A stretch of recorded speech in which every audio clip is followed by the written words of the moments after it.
Hey, my name is Arnold. I'm the COO of Gen.g and Seoul Dynasty. I wanted to kind of talk a little bit about all the roster moves that we made in 2020, what we're working on right now to get ready for the season.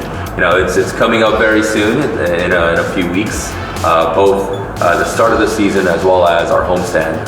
So we really wanted to kind of just tell you guys what we've been up to through the off season. So I think, you know, across all sports and across all esports, there's always players coming and there's players going, right? And our focus was making sure that, you know, we're bringing in the players that we wanted to bring in. And for the players that we either wanted to keep or that they decided to go a different direction, we wanted to make sure that we're taking care of those guys too. That was really where our big focus is. Our team, our coaching staff, and our GMs, they make the decisions on the roster. So I think it was very important for us that we have some senior leadership within the team. And we felt that in that role, I think Toby brings a lot into that role, both as a leader of the entire team from a teamwork level, but also from a leadership perspective in-game as well. There's some big shoes for him to fill, but he's been doing a great job really being a leader of the team, not just in the game, but kind of across the entire way because he's such a veteran of the esports industry. Those guys are really, really underrated. I mean, it's obvious that given our performance not being at the top of the pack last year, that they're easy to miss to see the incredible amount of growth that they've had from season to season, right? Like we knew about these guys for a while. I think the season 2 is really the time when players really take that next step, right? When it's not as new anymore. They're used to being a pro. They're used to the schedule. They're used to the practice. They're used to the system. So I think you're going to really be able to see them kind of take that next step along with the help of our coaching staff.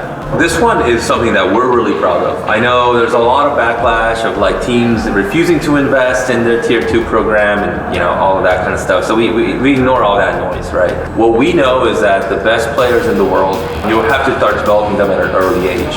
If you don't do that, it's not going to work. So creative, being able to come up and become a pro with us, best possible outcome that we could ever hope for. We saw a really unique opportunity for us to create a next generation of Seoul Dynasty, right? And we thought that this was a really unique opportunity where we saw the opportunity to get the best talent in the world, we believe, especially from our scouting staff and our coaching staff, and to put them in the positions where they can excel with a coaching system that we have that they're going to be able to buy into. So when we saw that opportunity, we knew we had to jump on it. And it really wasn't that complicated of a decision for us. We saw really great talent available. We needed that talent, so we went and got him. He's a really interesting player. I always look for players that are aware of what the rumors are, what's kind of their reputation, but also why do they have that, right? And for him, I saw a guy that really, really wanted to join the team. I think that his reputation, we disagree with it. Obviously, that's why he's on the team. But we also like the fact that he's aware of it, right? And he wants to prove kind of to the world through his performance, through his actions, that he realizes that he's been given a great chance here. And that's probably the most important thing that we saw about him. And that's why we're really excited to have him on our team. What's really interesting is it wasn't actually the coaching staff that said, hey, go sign this guy. It's every single one of our players. Like the players literally one by one, every single one of them, even the supports where, potentially their playing time would be taken by this guy.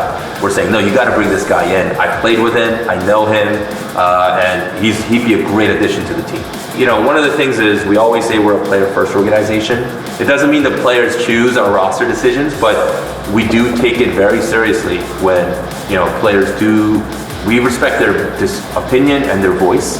And so for us, it was really interesting so that we're all kind of moving in one system this year. And I think that's a really, really unique trait about us. And the team bonding that I see on that team, I think it's so much improved and I'm really excited about it. So I think we have a really, really well-balanced coaching staff this year. We're gonna have like one unified voice, really led by Chang-gun, to lead the team in one direction that's unified, not just within the coaching staff, but also with the players and with the organization and when going one direction. So that's a really unique thing that I'm noticing for the first time. So what's the question? What's the answer?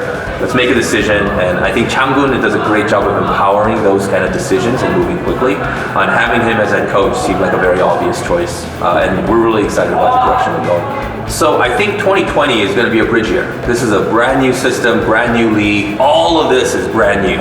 So there's going to be some awesome things and there's going to be some terrible things. That's how new things work. Being able to play at home, kind of defend our home turf, have the best teams in the world fly in. I view it as a celebration that's much bigger than just even Seoul Dynasty. You know, we're going to be defending home turf and defending Seoul right in the middle of Dongdaemun, right, at DDP. So I think it's a really interesting cultural moment in the history of esports for such a place like Korea. Just want to say thank you to our fans. We have some of the most dedicated, amazing fans that have been through some of the highest highs, the lowest lows, and it's really been exciting trying to really start this Overwatch tradition with you guys. Finally being back in Korea is amazing for not just for me and the staff, but you know, all the players and their families and their friends as well. So, you know, I'm really excited about the season. Thank you guys for always being fans, and you know, please expect us to do even more amazing things. And you know, please keep high expectations of us, right? That's our goal. The one request that I do have is to make sure that, you know, I really request that we make a lot of noise when we're there at home in Seoul. I think it's going to be a lot of fun. Please do come by if you can. It's going to be a great time, and I think it's going to be something that's never been done before in esports in Korea. So I think it's going to be awesome.